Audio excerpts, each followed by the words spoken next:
There's a moment that happens to every kid who grows up in the foster care system. A moment when they stop asking where they came from and start just trying to survive where they are. Because asking hurts too much. Because nobody ever has a good answer.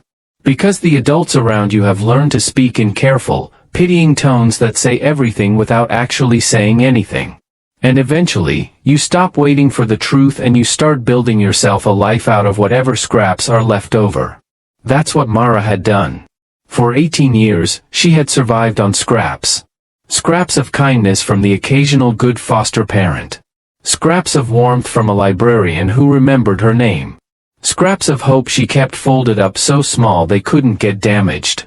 She had built an entire identity out of one central belief, and that belief was this: nobody wanted her. Nobody was coming. There was no family out there searching. There was no door left open. She was alone in the world, and the sooner she accepted that, the better. She was wrong. And today, we're going to talk about just how completely, beautifully, heartbreakingly wrong she was. The morning everything changed started the way most of Mara's mornings had started for 2 years. She woke up in a narrow bed in a group home that smelled like industrial cleaning products and whatever had been burnt for breakfast. She had been lying awake since before 5, staring at the ceiling the way she always did when sleep slipped away from her. She had gotten good at counting the ceiling tiles. It was the kind of useless skill you develop when your brain refuses to rest but your body knows better than to make noise before dawn. She was 18 today. Which meant she was done. In the foster care system, 18 is a hard deadline. The state's obligation ends. The bed is needed for someone else. You are handed a manila folder, a list of phone numbers, and a very polite suggestion that you figure it out. Mara had known this day was coming for 2 years. She had saved money doing kitchen work at the group home, peeling potatoes and scrubbing pots for $2 an hour, under the table, off the books. She had $41. She had a garbage bag with 3 shirts, 2 pairs of jeans, a broken zippered backpack, and a cracked jade pendant on a silver chain that had belonged to her mother. Her mother, who had died when Mara was 4. Her father, who had dropped her with an aunt and disappeared when she was 6. Her aunt, who had surrendered her to the state within a year and never looked back. That was the full accounting of Mara's family. That was what the caseworkers had told her, in their careful, pitying voices, every time she had been brave enough to ask. There's no one on your mother's side, honey. Your father's people are gone. You're on your own. She carried her garbage bag downstairs, signed the forms, took the folder, accepted a granola bar from the woman at the front desk, and walked out into a March morning that couldn't decide between winter and spring. The air was cold but the sun was making an effort. Mara stood on the sidewalk with everything she owned hanging off her shoulder and felt the specific weight of having nowhere to go. Not scared. Not dramatic. Just the flat, practical heaviness of someone doing the math and not liking the numbers. She walked 6 blocks to the public library. Because where else do you go when you have nowhere to go and $41 and a whole empty day ahead of you? The library opened at 9. It was warm. Nobody asked you to leave as long as you looked like you were reading. The librarian at the front desk was a woman named Miss Chen, and she had known Mara for years. She looked up when Mara came through the door, took one look at the garbage bag, and understood everything without a single word being said. Before Mara could even sit down, Miss Chen disappeared into the back office and came out holding a white envelope. It had arrived the day before, she said. Addressed to Mara, care of the library, at a mailing address Mara had used when she signed up for a GED study program. The return address was a law firm in a town called Millbrook, North Carolina. Mara had never heard of Millbrook. She didn't know anyone in the legal profession. She opened the envelope carefully, the way you open things when you suspect they might be important, and inside she found 2 things, a typed letter and a small brass key taped to a piece of cardboard. The letter was from a man named David Harrison, an attorney. He explained that he was managing the estate of a woman named June Palmer, who had passed away 8 months earlier. June Palmer, the letter said, was Mara's maternal grandmother. She had died without ever finding her granddaughter. But she had not died without trying. And she had not died without leaving something behind. June Palmer had left Mara a restaurant. Not money. Not property in the abstract. An actual restaurant, in an actual building, on an actual street in a small town 200 miles south of Charlotte. A place called Palmer's Kitchen. The brass key in Mara's hand opened the front door. And at the bottom of the letter, typed in clean professional font but clearly the words of the dead woman herself, was a message that the lawyer had been instructed to pass along. Tell her I never stopped looking. Tell her the door is open. Mara read those 2 sentences 4 times. Miss Chin had come around the desk to read over her shoulder, and when Mara finally looked up, the librarian had her hand over her mouth and tears in her eyes. Mara felt something different. Not tears. Something larger and quieter than tears. Something that didn't have a name yet. She had a grandmother. She had a grandmother who was gone.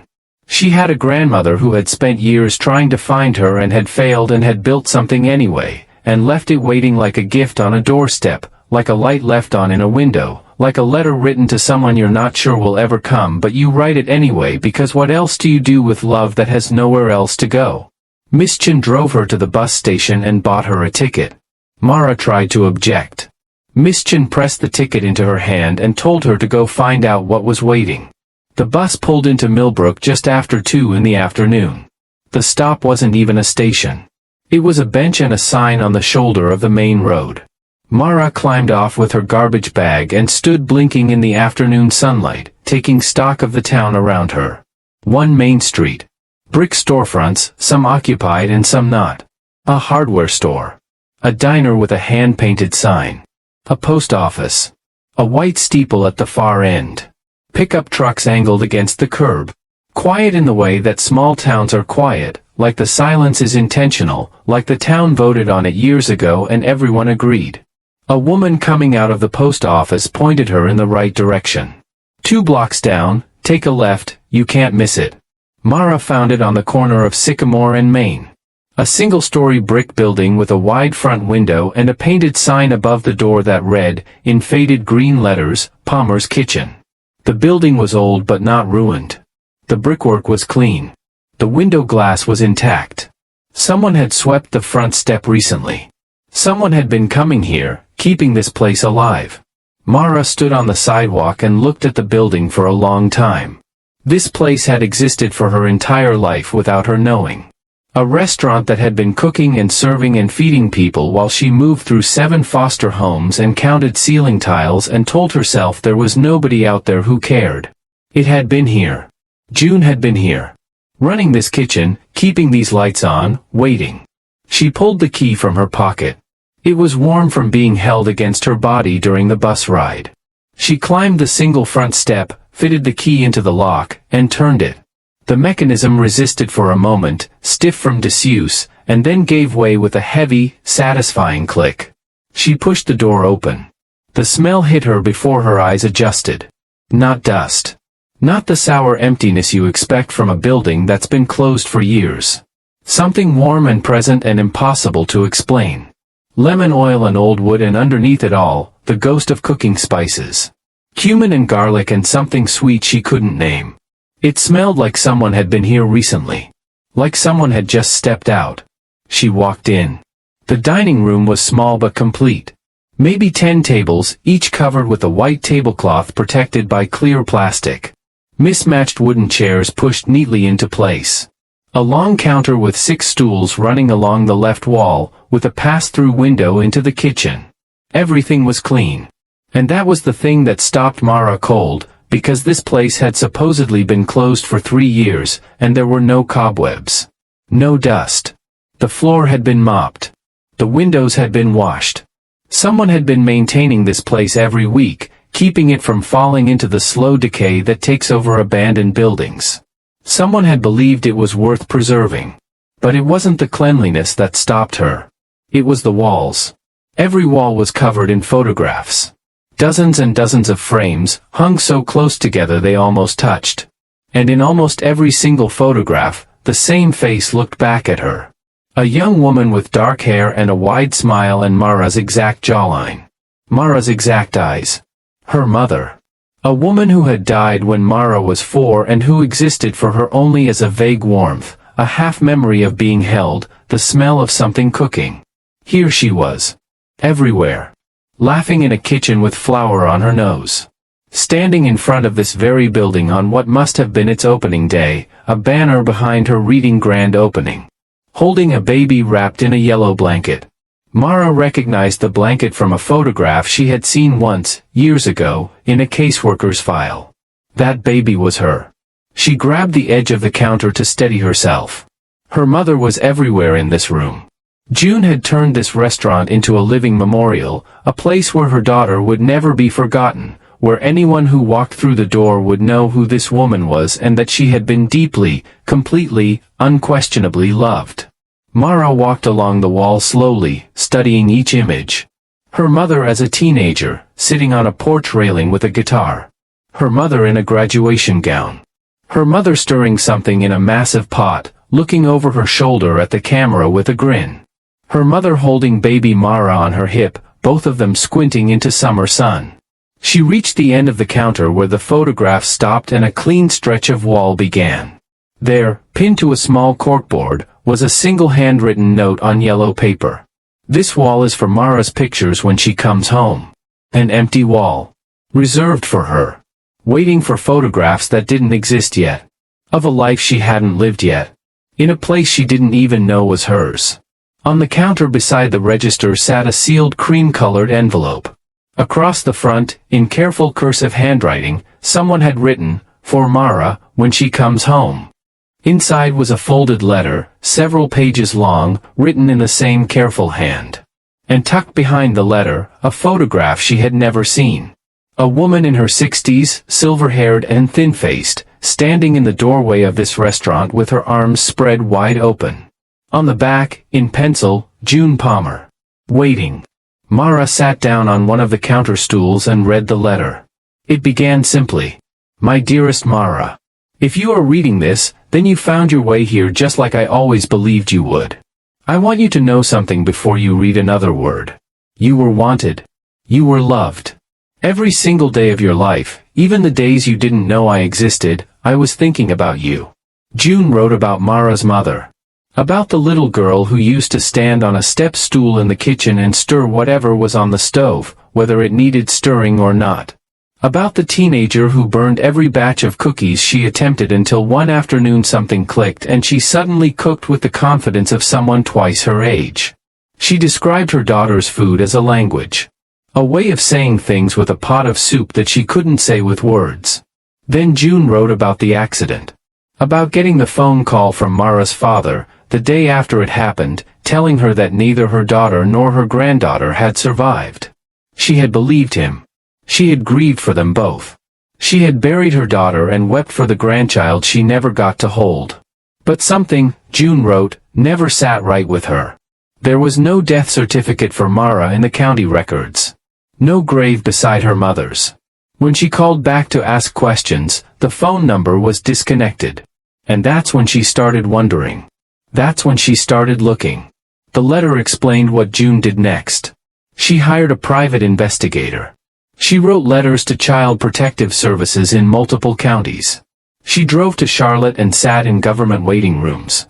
She filed requests with family courts. She did this for 14 years. And she never found Mara. But she never stopped believing she was alive either. And she never stopped leaving the door open. "I knew you were out there," June wrote. "I knew that one day you would need a place to come home to.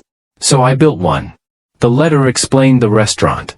After Mara's mother died, June had gathered every recipe her daughter had ever made, or scribbled on a napkin, or described to anyone who would listen, and she had opened a restaurant built entirely on those recipes.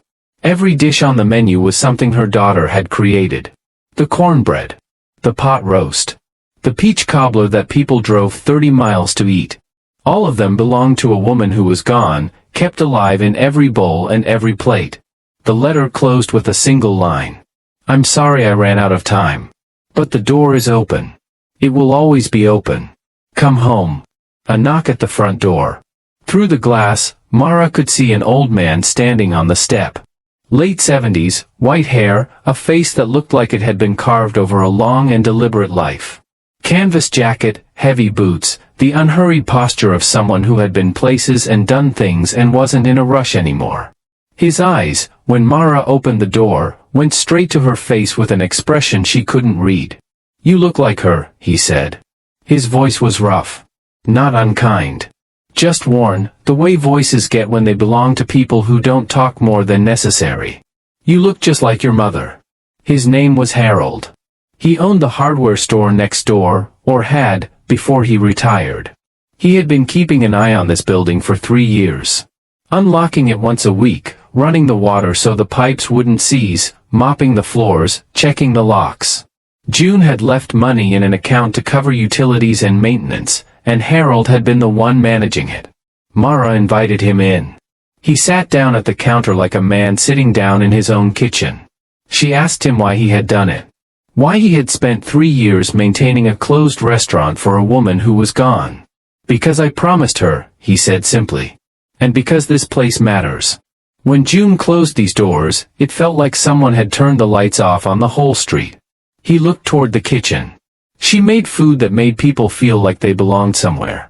That's a rare thing. Harold explained what he knew. He told her about the morning, 6 years before June died, when she had come into his hardware store with a box full of files. Private investigator reports. Letters she had sent to the state. Court filings. She had spread them all across his counter and told him she had proof her granddaughter was alive and nobody would listen to her. He had listened. He had believed her, not because he could verify the evidence, but because June Palmer didn't lie and she didn't chase things that weren't real. If she said Mara was alive, she was alive. Mara asked if he was hungry. The question surprised him and made him smile. She went into the kitchen, found the recipe binder on the prep counter, opened it to the cornbread page, and started cooking. Harold sat at the counter and waited. The smell reached the dining room in 5 minutes. By 10, it had filled the whole building. When Mara brought the cornbread out, sliced into wedges with butter on the side, Harold broke off a piece, spread the butter, took a bite, and closed his eyes. He sat completely still for a moment. When he opened his eyes, they were wet. "That's her," he said quietly. "That's June." Later that evening, Mara sat at the desk in June's small office behind the kitchen. The filing cabinet held everything. Investigator reports organized by year, 14 folders in total, each one a record of a year spent searching. Letters June had written to the Department of Social Services. Form letters that came back saying her inquiry had been received and would be processed. Court filings in 4 counties, all denied or ignored. And at the bottom of the last folder, a single photocopied sheet. Partially faded, but legible. A death certificate. The name on it was Mara's name. Her birthday, her birthplace, the same day as her mother's accident. Filed by her father. He had declared her dead. He had picked up the phone and told June her granddaughter hadn't survived the accident, and then he had gone to the county office and made it official on paper. He hadn't just left his daughter. He had erased her. He had ensured that any investigator who searched for her, any court that reviewed June's filings, would find this document and conclude that the search was pointless. The girl was dead. Case closed. Mara held the document under the desk lamp and read every line. 14 years of June sitting at this desk, writing letters and making phone calls and spending money she probably didn't have, searching for a granddaughter who was alive the entire time, living in foster homes less than 200 miles away. 200 miles. 3 hours on a bus. A distance that should have been nothing. She also found June's journal. Black leather cover, worn soft at the edges, a ribbon marking a page somewhere in the middle. She opened it to the first entry. The date was 14 years ago. Started looking for Mara today, it said. Called the investigator and asked him to search foster care records. He said it could take months. I told him I had years. Mara read for over an hour. The journal was a record of June's search, written in the margins of her daily life. Entries about the restaurant sat alongside entries about dead-end leads. A recipe finally getting right. An investigator report coming back empty. A little girl coming into the restaurant with her grandmother and eating cornbread with jam, and June going into the kitchen afterward and crying for 10 minutes. The later entries were different. The handwriting grew less steady. The entries grew shorter. Doctor's appointments mentioned matter-of-factly. Test results discussed without self-pity. The same tone for everything, because June was that kind of person. And then, 10 months before she died, an entry that made Mara press her hand flat on the desk to steady herself. I am not going to find her before I die. I know that now. But I am not going to stop believing she is alive. Harold will keep this place standing. The recipes are in the binder. If she comes in 10 years or 20, this place will be here. I only wish I could be the one to hand her the key. Mara closed the journal and held it against her chest for a long time. Through the lawyer, Mara found a phone number for Diane Ward, her father's sister. The woman who had kept her for 11 months before giving her to the state. The woman who had known the death certificate was false and had spent over a decade saying nothing. She carried the number in her pocket for 2 days before she used it. When she finally dialed, the phone rang 4 times, 5, and Mara was about to hang up when a woman answered. The voice was cautious and tired, the voice of someone who had been carrying something heavy for a very long time. When Mara said her name, there was a silence, and then barely above a whisper, I've been waiting for this call. Mara told her to come to Millbrook. Diane said she would be there Saturday. When the car pulled up 2 days later, the woman who got out was smaller than Mara had imagined. Thin, graying, with deep lines around her mouth and the posture of someone who had spent years folding inward. She stood on the sidewalk and looked at the restaurant sign and didn't move, and Mara watched through the window and felt something she hadn't expected. Not rage. Not the violent, righteous anger she had prepared herself for. Something quieter. She was looking at a person who was already punishing herself. She could see it in every line of the woman's body. She opened the door and let her in. They sat on opposite sides of the counter and Diane told her what had happened. After the accident, Mara's father had called June and told her both his daughter and his granddaughter were gone. He had told Diane the same story, but Diane had figured out the truth a year later. By then, Mara was already in the system. Diane had convinced herself it was too late to undo, that Mara was better off where she was than with a grieving aunt who was barely keeping herself together. She had told herself the lie was already done and coming clean would only cause more pain. She had heard, years later, that June was looking. And she had done nothing. She had told herself June would eventually give up. June didn't give up. No, Mara said. She didn't. It wasn't the worst thing Diane had done, Diane said. The worst thing was knowing, every single day, that she could have made one phone call and changed everything, and not making it. Mara didn't forgive her that afternoon. The word felt too large, too final for what she was feeling. But she also didn't send her away. Instead, she went into the kitchen and started cooking. After a few minutes, she heard Diane appear in the doorway. She pointed at a cutting board and a pile of carrots. Peel those, she said. They worked side by side without talking about the past. After a while, Diane started talking about Mara's mother. Small things. The way she hummed when she cooked. The way she burned everything in her first year in the kitchen and then one day made a perfect pot roast on the first try. The way she laughed. The way she put hot sauce on everything, including cereal, which June considered a personal offense. That evening, Harold and Ruth, the woman who ran the diner across the street, showed up. They ate together at the counter. 4 people, a bowl of black-eyed pea soup each, cornbread, sweet tea. Harold ate 2 bowls and said nothing about the food, because the eating said everything. On a Saturday morning 3 days after arriving in Millbrook, Mara unlocked the front door of Palmer's kitchen and propped it open. She had cooked since 5 in the morning. The soup was on the stove, the cornbread was cooling on the counter, the pot roast had been going since the night before. The kitchen smelled like something that had been missing from this building for 3 years. Harold was at the counter by 7:30, his usual spot, 3rd stool from the left. Ruth had helped set the tables the night before and showed up in the morning with a fresh tablecloth she claimed was extra but looked brand new. Diane was in the kitchen, slicing bread and arranging it in baskets with the careful precision of someone who knows they are being given a chance they haven't fully earned. An older woman walking past on the sidewalk stopped when she saw the door propped open. She looked at the sign. She looked at Mara standing in the doorway.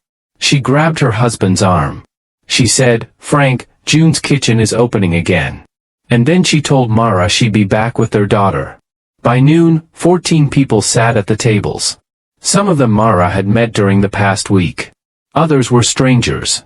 They came because Ruth had spread the word, because Harold had made a few phone calls, because small towns have long memories and this town remembered June Palmer very well.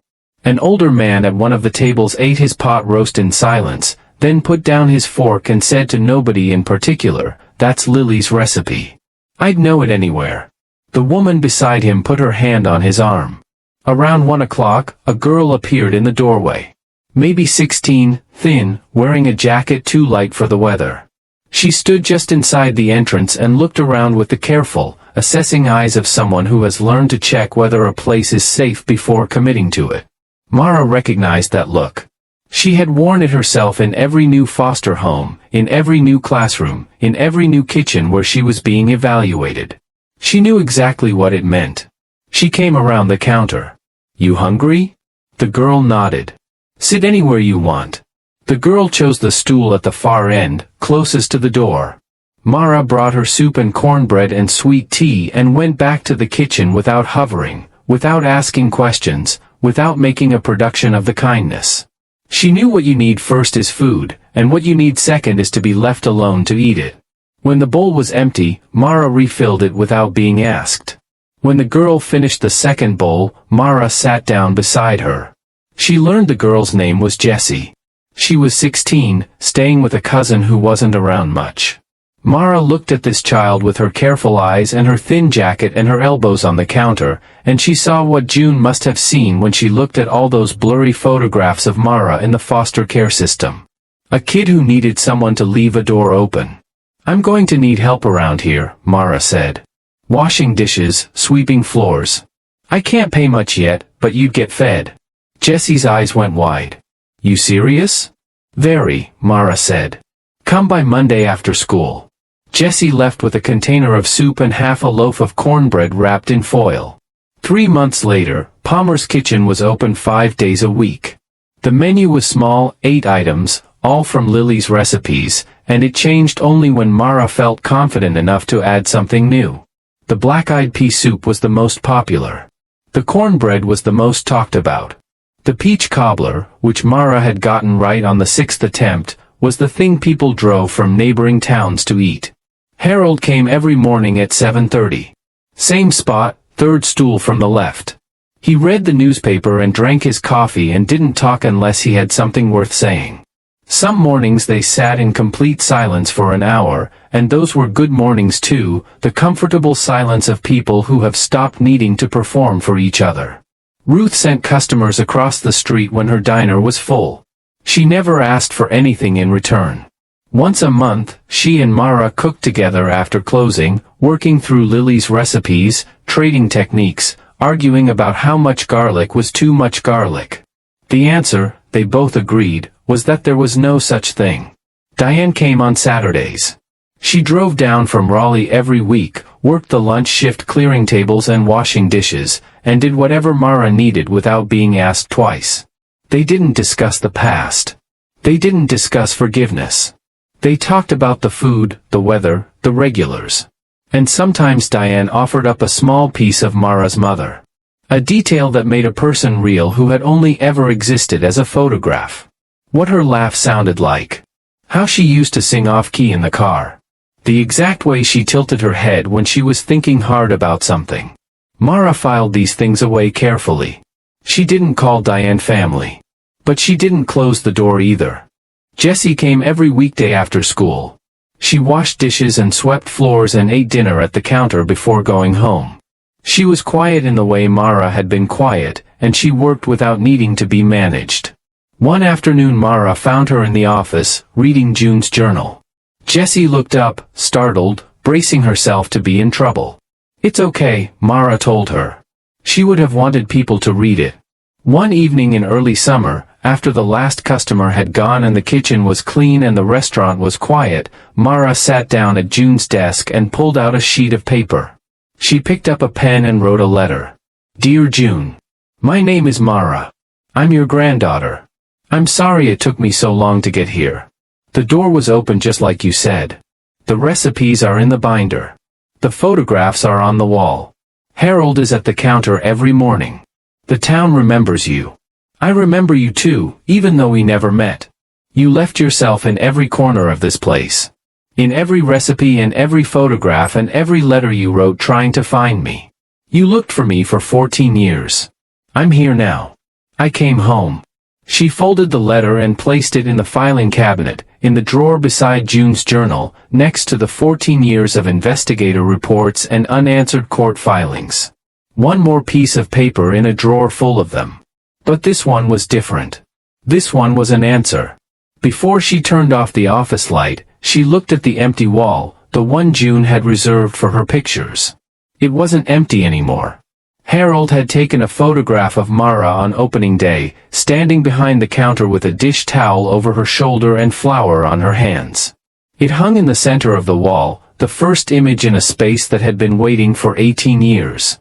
She locked up, checked the stove, wiped down the counter, and went to the small room behind the office where she slept. The brass key and the jade pendant sat side by side on the nightstand. One from her grandmother, one from her mother. Both given to her by women who had loved her before she even knew she was loved. Here's what I keep coming back to when I think about this story. June Palmer never found her granddaughter. After 14 years of private investigators and court filings and letters and phone calls and sitting in waiting rooms and driving hundreds of miles and spending money she didn't have, she went to her grave without ever getting to hand Mara the key herself. She never got the reunion she spent her whole adult life working toward. And yet she kept going anyway. She kept the lights on. She kept the recipes. She kept the wall blank and waiting. She said once, according to Harold, that hope wasn't about expecting things to work out. She said hope was about refusing to close the door, even when you couldn't see anyone coming through it. That is one of the most quietly radical ideas I have ever heard. Because we usually think of hope as something optimistic. Something that requires evidence. Something that makes sense given the circumstances. But what June was describing is something harder and rarer than that.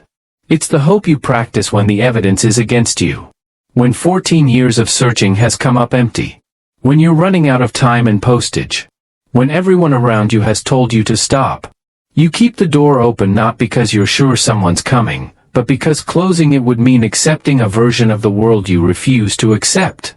And Mara, on the other side of all of that, grew up believing she was unwanted. Believing the story she had been handed. Believing that no one on her mother's side had any interest in her. She built her whole identity around that absence. And then one morning she walked into a library with a garbage bag and a granola bar and a librarian who handed her an envelope, and everything she had ever believed about herself turned out to be wrong. The lie her father told cost Mara a childhood with someone who wanted her desperately.